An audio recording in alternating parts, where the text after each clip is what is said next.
উপদেষ্টা আসিফ মাহমুদকে ঘিরে বিতর্ক যেন থামছেই না। একের পর এক অভিযোগে ঘন হচ্ছে সমালোচনার মেঘ। প্রথমে ইশরাক হোসেন, এরপর তামিম ইকবালের বক্তব্য, সবশেষে যুক্ত হলেন জাতীয় ফুটবল দলের সাবেক অধিনায়ক ও বিএনপির ক্রীড়া বিষয়ক সম্পাদক আমিনুল হক। তিনি বিসিবি পরিচালনা পর্ষদ নির্বাচনে সরকারি হস্তক্ষেপের অভিযোগ তুলে নতুন করে আলোচনায় এনেছেন উপদেষ্টা আসিফ মাহমুদকে। মঙ্গলবার পল্টনের হ্যান্ডবল স্টেডিয়ামে জিয়া আন্তঃভলিবল টুর্নামেন্টের উদ্বোধনী অনুষ্ঠানে আমিনুল হক অভিযোগ করেন, বিসিবি নির্বাচনে ক্রীড়া উপদেষ্টার সরাসরি হস্তক্ষেপ রয়েছে, যা উদ্বেগজনক। সেই সাথে প্রতিটি হস্তক্ষেপের প্রমাণ রয়েছে বলেও দাবি করেন। আমিনুল হক অভিযোগ করেন, ক্রীড়া উপদেষ্টা ব্যক্তিগতভাবে বিভিন্ন কাউন্সিলরকে হুমকি দিয়েছেন, সেই সাথে নির্বাচনে ভোট দেওয়ার জন্য তাদের উপর চাপ সৃষ্টি করেছেন। একই সাথে দাবি করেন, ভিকটিমরা তাকে ফোনের মাধ্যমে হুমকির কথা জানিয়েছে।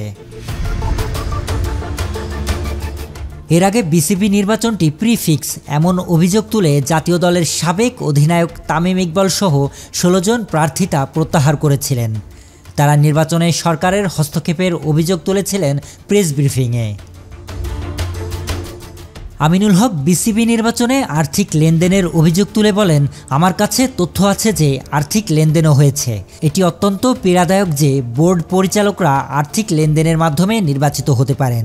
এটি তাদের হাতে বাংলাদেশের ক্রিকেটের ভবিষ্যৎ নিয়ে একটি বিশাল সন্দেহ তৈরি করে। আমি মনে করি পুরো নির্বাচন ব্যবস্থাপনা এবং এই প্রশ্নবিদ্ধ নির্বাচন বাংলাদেশের ক্রিকেট প্রেমী বা ক্রীড়া সংগঠকেরা স্বাভাবিকভাবে নেবেন না। এই আর্থিক অভিযোগ মূলত আসিফ মাহমুদের বিরুদ্ধে।